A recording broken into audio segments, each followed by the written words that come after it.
Kaikki, ja tänään mä kuvaan mun toisen videon, ja se on, että mä esittelen mun tallialueen tälleen nopeasti, tai no niin, mennään videon pariin. Eli ensimmäisenä tässä on tämmönen vähän niinku vuorohevosten karsina, ja kaikki sleissit ei ole tässä, kun mä en oo jaksanut pistää niitä tähän.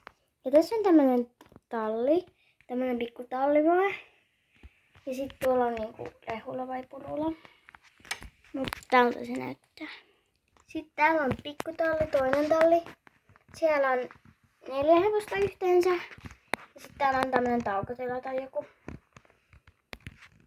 Sitten tässä on 4 hevosta tässä karsinassa. Ja sitten tässä on kottikällöjä vähän, jos joku tallityöntekijä tarvii. Ja tossa on sitten Luna. Se on mun sleisheppa. Ja sitten tässä on kenttä.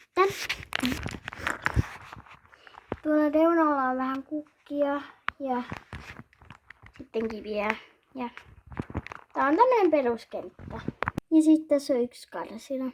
Ja sitten mennään maneesiin kahvialan kautta.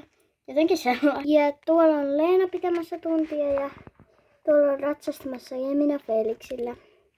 Tää on tämmönen peruskiva maneesi. Tommonen. Eli nyt mennään mun maneesikahviaan tai no kahviaan. Eli tässä on kautta tämmönen ikkuna, peili, en mä tiedä. Sit näkee tunnille tänne. Sitten täällä on syömässä Elina ja Siili. Niin. Ja sitten täällä on perus tämmönen kokkaustila. Ja sitten tässä on tämmönen tiski, tästä saa tilata mitä haluaa. Ja sitten vikana tässä on niinku tämmönen pikkupenkki. Ja tältä tää näyttää. Kiitos kun katsoitte ja nähdään huomenna, kun mä kuvaan huomenna ihan videon. Moikka!